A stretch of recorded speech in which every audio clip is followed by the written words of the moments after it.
Of you. आज का हमारा नेक्स्ट टॉपिक है impact of marginalisations and stereotyping on children with reference to gender and social class and poverty. ठीक है कि लिंग तथा सामाजिक वर्ग तथा निर्धनता के संदर्भ में जो सीमांतवाद हैं और रूढ़िवाद हैं, उनका रूढ़ि युक्तियों का बच्चों के जो विकास पर क्या प्रभाव पड़ा है। ठीक है, देखिए हम वैसे मीनिंग वगैरह तो इसका हम पहले कर चुके हैं, तो इसमें हमने अब बताना है कि इसका प्रभाव हमारी जो असमानता के मुख्य कारण हैं उसके बारे में हमने बात करनी है। सबसे पहले हमारा प्राचीन वर्ण व्यवस्था पर प्रभाव। देखिए जो हमारी प्राचीन भारत में हम वर्ण व्यवस्था के हमारी जो प्रचलित थी उस वर्ण व्यवस्था के आधार पर ही हमारे क्या था, सभी ये सब चीज़ें जो हमारी वर्ण व्यवस्था है वो प्रचलित थी प्राचीन भारत में। लेकिन जो समाज में जो हमारी इस वर्ण व्यवस्था के आधार पर क्या था, ब्राह्मण, हमारा समाज बटा हुआ था, ब्राह्मण, क्षत्रिय, वैश्य और शूद्र। ठीक है, इन चारों भागों में हमारा जो समाज था बटा हुआ था। तो इनमें से जो ब्राह्मणों को सर्वोच्च स्थान दिया जाता था और जो शूद्र थे उनको निम्न स्थान दिया जाता था। शूद्रों को जो इन तीन वर्णों की सेवा के लिए ही उनका मेन कार्य होता था। ठीक है, तो सिद्धांत अगर हम देखते हैं उसके द्वारा जो हमारा अस्पृश्यता का जो समाप्त कर दिया गया, जो हमारे छुआछूत, भेदभाव आदि, उसके बावजूद भी अगर हम आज भी हम देखते हैं अनुसूचित जाति, जनजाति और अछूतों जैसा व्यवहार, आज अछूतों जैसा इनके साथ आज भी व्यवहार किया जाता है। ठीक है, लेकिन अगर हम मतलब इन जातियों का, उच्च जातियों का लोग जो हैं इन जातियों में अभी भी देखते हैं हम विवाह करने के लिए राजी नहीं होते। ठीक है, तो इनमें विवाह संबंध आज भी हम नहीं देखते कि बनते हैं। तो अनुसूचित जनजाति और जातियों के लिए बालकों पर इसका क्या प्रभाव पड़ता है, प्रतिकूल प्रभाव पड़ता है। तो वे क्या हो जाते हैं, हीन भावना के शिकार हो जाते हैं। तो ये भी प्रभाव आपका बहुत पड़ता है इस पर। सेकंड है आपका लड़की के संबंध के बारे में हमारे आज भी पौराणिक विचार हैं। देखिए लड़का लड़की में आज भी, अगर हम, हमारा समाज बहुत आगे पहुंच गया है, लेकिन आज भी अगर हम देखते हैं तो लड़का और लड़की के बीच में अंतर हमें क्या किया जाता है, समाज में देखने को मिलता है। ठीक है, क्योंकि यह माना जाता है कि जो पुत्र है उसकी प्राप्ति बहुत ज़रूरी है, उसके बिना गति नहीं होती।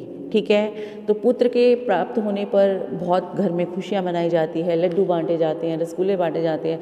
लेकिन जब कई जगह पुत्री पैदा हो जाती है तो कई जो पेरेंट्स होते हैं उसके लिए एक शोक सा मनाते हैं। ठीक है, लेकिन हमारा समाज आज बदल गया है, ऐसा नहीं होना चाहिए। कई घरों में ऐसा नहीं होता, लेकिन कई घर हैं जिसमें वो आज भी कहते हैं कि जो आपकी लड़की होती है वो बचपन में, अगर हम बात करते हैं तो वो पिता के संरक्षण में रहती है, और यौवन में पति और पुत्र के, और बुढ़ापे में अपने जो होती है पुत्र के संरक्षण में रहती है। ठीक है, जवानी में पति के और बुढ़ापे में पुत्र के। तो हमारी मान्यता इसी के ऊपर ही आधारित है, और आज भी हम लड़कियों के बारे में रूढ़िवादी धारणाओं को अपनाए हुए हैं, जो कि हमारे समाज पर क्या है, प्रतिकूल प्रभाव डालती है, और हम हीन भावना इससे क्या होती है, पनपती है। इससे हमारे जो शारीरिक है और मानसिक विकास है इस पर प्रतिकूल प्रभाव पड़ता है इसका। तो हमारी जो रूढ़िवादियाँ हैं, ये रूढ़ि युक्तियों का लड़कियों के विकास पर क्या है, आज भी अगर हम देखते हैं तो बहुत बुरा प्रभाव पड़ता है, जो कि समाज के लिए बहुत ही घातक है। नेक्स्ट है धार्मिक विविधता। भारत में विभिन्न धर्मों के लोग रहते हैं। ठीक है, फिर भी प्रत्येक धर्म में अगले अपने अपने धर्म के प्रति क्या है कि मेरा धर्म उच्च है, मेरा धर्म उच्च है, असमानता की स्थिति बनी हुई है। ठीक है, तो प्रत्येक धर्म को मानने वाले किसी धर्म के विशेष संप्रदाय के लोग होते हैं, वो अपने दूसरों की धर्म की तुलना में अपने धर्म को ही श्रेष्ठ मानते हैं। लेकिन इसमें जो राष्ट्रीय भावना है उसका क्या होता है, ह्रास होता है। राष्ट्रीय भावना का विकास नहीं हो पाता, उसका पतन होता है। तो ये भावना, बच्चों के सहयोग व भाईचारे की भावना का जो विकास है वो नहीं हो पाता। तो ये भी एक बहुत बड़ी विडंबना है। नेक्स्ट है मानवीय मूल्यों में गिरावट। प्राचीन संस्कृति में अगर हम देखते हैं तो भारतीय संस्कृति में हमें विश्व परिवार का जो संदेश देती है, वह सबके लिए क्या करती है, मंगल कामना करती है। पर आज अगर हम देखते हैं तो मानवीय मूल्यों में गिरावट आती जा रही है। छोटे छोटे स्वार्थों के लिए लोग क्या है, आपस में लड़ रहे हैं, मारा पीटी कर रहे हैं, और उसमें क्या है, असमानता पैदा हो जाती है, जिस कारण इससे बच्चों के जो मानवीय मूल्य है उनका ह्रास हो रहा है, पतन हो रहा है। नेक्स्ट है धनी व निर्धन वर्ग के बढ़ते हुए जो अंतर का प्रभाव।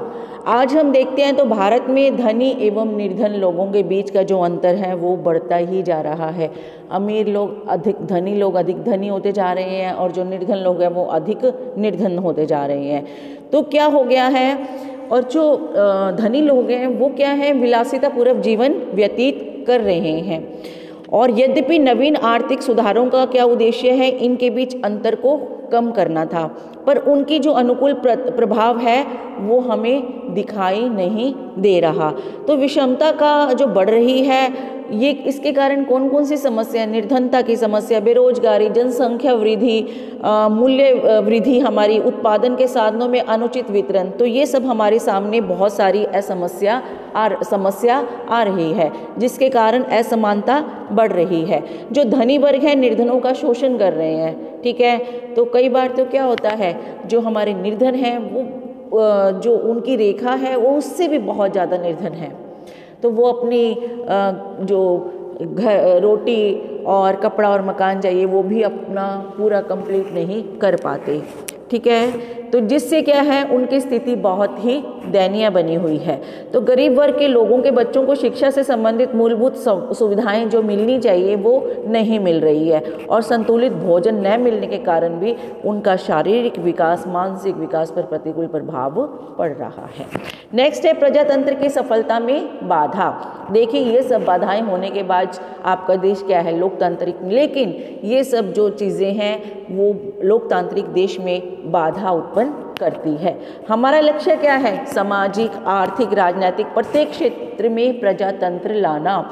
लेकिन जो प्रजातंत्र में हम मानते हैं तो उसमें समानता, न्याय, स्वतंत्रता, भाईचारे आदि मूल्यों पर आधारित होती है, लेकिन इनके अभाव में क्या है, ये सब सफल नहीं हो सकती जो प्रजातांत्रिक हमारी देश है। तो इसमें भारतीय समाज में जो असमानता है उसकी स्थिति प्रजातांत्रिक जो समाज व्यवस्था की स्थापना में बहुत बड़ी बाधा पैदा कर रही है। तो इससे हमें प्रजातांत्रिक मूल्यों का सही ढंग से विकास नहीं हो पाता। नेक्स्ट है राष्ट्रीय एकता की भावना में बाधक। देखिए भारत जैसे अगर हम विविधपूर्ण समाज की बात करते हैं तो इसमें राष्ट्रीय एकता का होना अत्यावश्यक है, क्योंकि विभिन्न धर्मों और विभिन्न जातियों के लोग रहते हैं इसमें। क्योंकि इतिहास भी साक्षी है कि जब जब हम भारतीय आपस में लड़ रहे होते हैं तो दूसरी विदेशी है उन्होंने इसका लाभ उठाया है, ठीक है। इसी कारण से जो हमारा देश है अंग्रेज़ों का गुलाम बनकर रह गया था। लेकिन राष्ट्रीय एकता के लिए ज़रूरी है कि जो हमें भेदभाव है अनेक प्रकार की जातियों के साथ, अनुसूचित जातियों के साथ जो भेदभाव किया जाता है उनको भुलाकर हम एक हो जाएं। हमारा जो धर्म है, जाति, भाषा आदि के नाम पर हम आपस में न लड़ें, ठीक है। तो एक दूसरे के लिए हम अपनी राष्ट्रीय एकता की दृष्टि के लिए घातक न बने, एक दूसरे की हेल्प करें। और बालकों के लिए आवश्यक इसलिए घातक हो जाता है कि उनमें राष्ट्रीय एकता की भावना का विकास नहीं हो पाता, ठीक है। नेक्स्ट है राष्ट्रीय जो विकास है उसमें बाधक। राष्ट्रीय विकास का अर्थ क्या है, राष्ट्रीय का सर्वांगीण विकास। लेकिन राष्ट्रीय में रहने वाले प्रत्येक व्यक्ति का जो विकास है उसी में निहित है। अगर असमानता होगी तो असमानता के कारण जो हमारे कुछ विशेष वर्ग हैं वो लोगों का विकास, वो क्या है, लोगों का ही विकास उनका नहीं हो पाता। तो इस प्रकार उदाहरण के लिए अगर हम देखते हैं कि आर्थिक विकास भी राष्ट्रीय विकास का क्या है, एक पहलू है। लेकिन जब समाज में धनी वर्ग निर्धनों का शोषण करते हैं तो उन्हें क्या है, अपने से वो डाउन, बहुत नीचा समझते हैं, जिस कारण आर्थिक विकास में क्या है, रुकावट पैदा होती है और उसका प्रभाव राष्ट्रीय विकास पर पड़ता है। नेक्स्ट पॉइंट है, लास्ट पॉइंट है इसका, शिक्षा के सार्वभौमिक में बाधा। जो हमारा सार्वभौमिकरण होता है उसमें भी बाधा उत्पन्न होती है। तो क्या बाधा है, देखिए असमानता के कारण जो हमारे अनेक जो माता पिता हैं और लड़कियों को क्या करते हैं, शिक्षा नहीं दिलवाते। वो क्या करते हैं, अपने घर के कार्य के लिए माता पिता लड़कियों को, अपने छोटे भाई बहनों को उनकी रक्षा के लिए, उनको पालने के लिए क्या करती हैं, उनको देखभाल रखने के लिए बच्चियों को स्कूल नहीं भेजते। या फिर माँ बाप क्या करते हैं, उनके साथ जो बच्चियाँ हैं काम में हाथ बंटवाते हैं। तो इससे क्या है, वो पढ़ नहीं पाती, जिससे क्या है, शिक्षा का सार्वभौमिकरण में बाधा उत्पन्न हो रही है। ठीक है, तो ये तो था आपके जो प्रभाव पड़े हैं। उसके बाद हम करते हैं, इसी में आप ऐड कर सकते हो कि निर्धनता का बच्चों के विकास पर क्या दुष्प्रभाव पड़ा है। ठीक है, तो गरीबी किसी भी समाज के लिए अगर हम बात करते हैं तो बहुत बड़ा अभिशाप है। यह एक ऐसी समस्या है जिसमें समाज को अनेक रूपों से प्रभावित होना पड़ता है, जिसमें से हम कुछ बात करते हैं। भारतीय समाज में इसके निम्न प्रभाव क्या क्या देखने को मिलते हैं। सबसे पहले है बाल अपराध। ठीक है, जो हमारा समाज है उसमें बढ़ते अपराध का क्या कारण है, सबसे बड़ा कारण निर्धनता है। ठीक है, तो गरीब बच्चे धनी बच्चों को जब बहुत सारी सुविधाओं के साथ देखते हैं, भोग करते हुए देखते हैं, तो उनके मन में क्या होता है, उनके मन में ईर्ष्या और द्वेष पैदा हो जाता है। ठीक है, और उनकी जो आदि की भावनाओं से वो अंदर उनकी जो भावनाएं हैं वो क्या हो जाती है, क्षीण हो जाती है। और उनके माता पिता उन्हें जो पर्याप्त सुविधाएं नहीं दिलवा पाते हैं, जिस कारण कि बच्चे क्या हैं, विद्यालय से भागने लगते हैं और धीरे धीरे बाल अपराध करना शुरू कर देते हैं। नेक्स्ट है नैतिक पतन। समाज में आज मानवीय मूल्यों में क्या है, गिरावट आ रही है। तो व्यक्ति का क्या हो रहा है, इससे नैतिक पतन हो रहा है। निर्धनता भी इसका अगर हम देखते हैं तो बहुत बड़ा मुख्य कारण है। तो अगर हम एक बात करते हैं कहावत की, तो संस्कृत में एक कहावत है, भूखा व्यक्ति कौन सा पाप नहीं करता।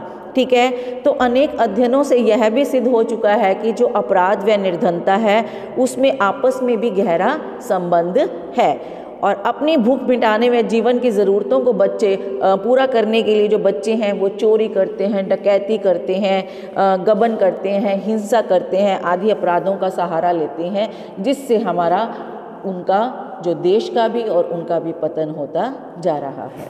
नेक्स्ट है बुरे व्यसनों में वृद्धि। जो गरीबी है वो इसमें भी बहुत बड़ा कारण है। इससे क्या होता है, व्यक्ति जो बच्चे होते हैं या जो व्यक्ति होते हैं गरीबी के कारण चिंतित व मानसिक जो उनकी दृष्टि होती है वह उससे परेशान रहता है। वह निराशा और कुंठा और तनावग्रस्त हो जाता है व्यक्ति। और इससे मुक्ति पाने के लिए क्या करते हैं, अपने आप को मन की शांति के लिए बुरे व्यसनों का शिकार हो जाते हैं और उनके बुरे व्यसनों की लत जो है बढ़ती जाती है, जो कि एक बहुत बड़ा देश के लिए और उनके लिए अभिशाप है। नेक्स्ट है भिक्षावृत्ति, भीख मांगना। भारत में अगर हम देखते हैं तो भिक्षावृत्ति की जो समस्या है वो भी बढ़ती जा रही है। इसके भी अनेक कारण हमारे सामने आते हैं, जिसमें से निर्धनता बहुत बड़ा कारण है। जब गरीब बालक अन्य प्रकार से अपनी आवश्यकताओं की पूर्ति नहीं कर पाते हैं तो वो क्या करते हैं, भिक्षावृत्ति का सहारा लेते हैं, भीख मांगते हैं। आपने देखा होगा कई लोग अपनी ज़रूरतों को पूरा करने के लिए जगह जगह भीख मांगते हुए चौकों पर, चौराहों पर खड़े हैं, गलियों में खड़े हैं, घर घर मांगने आते हैं। तो ये भी एक बहुत बड़ी हमारे सामने देश की समस्या है। नेक्स्ट है निरक्षरता दूर करने में बाधक। देखिए, हम भारत से निरक्षरता दूर करना चाहते हैं। प्राथमिक हमारी शिक्षा को आपने देखा होगा गवर्नमेंट ने सार्वभौमिक बनाना हमारा लक्ष्य माना है। इसके लिए हमारे बहुत सारे प्रोग्राम्स गवर्नमेंट ने चलाए हुए हैं। प्राइमरी एजुकेशन के लिए देखिए SSA, EFA, DPEP, तो बहुत सारे ऐसे प्रोग्राम्स हैं जिससे क्या है कि कोई भी व्यक्ति, कोई भी बच्चा क्या है, कोई भी बच्चा क्या ना रह जाए, क्या बोलते हैं उसको बेटा, कि पढ़ा लिखा, हर व्यक्ति पढ़े लिखे बने, कोई भी निरक्षर ना रह जाए। ठीक है, सभी साक्षर बने। तो इसलिए निर्धनता के कारण, लेकिन जो हमारे माता पिता हैं कई बार क्या होता है, बच्चों को पढ़ा नहीं पाते, बच्चों को स्कूल में कार्य करने के लिए नहीं भेजते। उनको ये रहता है कि बच्चों को कहीं दो पैसे कमाने के लिए भेज दिया जाए। ठीक है, और वो अपने कई जगह जगह पर दुकानों पर बच्चों को लगा देते हैं और उनसे क्या करते हैं, पैसे उनको कमाने के लिए कहते हैं। और वो क्या करते हैं, बच्चे इस होड़ में स्कूल में भी नहीं जाते, जिस कारण कि वो अनपढ़ रह जाते हैं। और ये आर्थिक समस्याओं से जूझते हुए जो निरक्षर हैं वो क्या है, वो जो पढ़ भी नहीं पाते बच्चे, और उनके पास पढ़ने का समय नहीं होता और ना ही उत्साह होता है, जिस कारण की निरक्षरता उन्मूलन में जो बहुत बड़ी बाधा उत्पन्न हो रही है। ठीक है बेटा। नेक्स्ट है शारीरिक प्रभाव। निर्धनता के कारण अगर हम देखते हैं तो व्यक्ति अपने परिवार के लिए एक पौष्टिक भोजन और चिकित्सा की जो सुविधाएं हैं वो भी प्रॉपर वे से उपलब्ध नहीं करवा पाता, जिसके कारण बच्चे क्या होते हैं, कुपोषण के और बीमारियों के शिकार हो जाते हैं। तो ये भी हमारे सामने बहुत बड़ी समस्या है। ठीक है बेटा, तो ये ऐसी बहुत सारी समस्याएं हमारे सामने आती हैं, आप इस पर एक्स्ट्रा भी डाल सकते हो, इसमें ऐड भी कर सकते हो। इसके बाद एक और हम बात करते हैं मेंटल, जो हमारी मानसिक प्रभाव है उसके लिए। तो पौष्टिक भोजन व अभाव में हमारी जो शरीर में शारीरिक बीमारियां हैं वो हमारे मानसिक विकास को बहुत बुरी तरह से प्रभावित करती हैं। और कहा भी गया है, वैसे अगर आपने पढ़ा हो, स्वस्थ शरीर में ही स्वस्थ मस्तिष्क का निर्माण होता है। तो निर्धनता के कारण माता पिता बच्चों को सही शिक्षा नहीं दे पाते, और जिसके कारण कि जो उनका मानसिक प्रभाव है वो नहीं बढ़ पाता और वो सही ढंग से क्या है, डेवलप नहीं हो पाता। तो इसके कारण हमें बच्चों की जो गरीब बच्चों का जो बौद्धिक परीक्षण हमने किया है तो उसमें पाया गया है कि इनकी जो मेंटल वैल्यूज़ हैं, इनकी मानसिक जो क्षमता है वो क्या है, बहुत कम है। नेक्स्ट हम बात करते हैं, एक दो पॉइंट की ओर करते हैं, पारिवारिक विघटन। ठीक है, परिवार का विघटन, अलग होना। अगर हम बात करते हैं, पहले हमारे यहाँ संयुक्त परिवारों का क्या था, प्रचलन था, लेकिन आज हमारे परिवारों में प्यार, आपस में प्यार भी नहीं रहा, आपसी मनमुटाव है, तो संघर्ष तथा जिसके कारण तनाव उत्पन्न हो जाता है आपस में, न्यूक्लियर फैमिलीज हो गई हैं हमारे।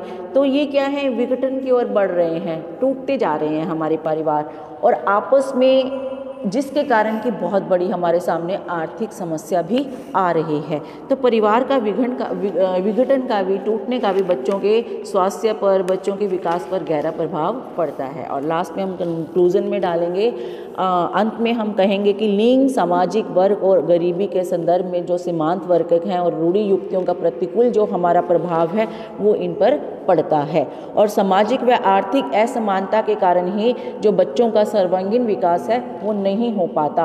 और जब तक सीमांत वर्गों के लोगों को जो मुख्य धारा में शामिल नहीं किया जाएगा, तब तक जो हमारा स्वस्थ समाज है उसकी हम कल्पना नहीं कर सकते। ठीक है बेटा, तो आज के लिए इतना ही।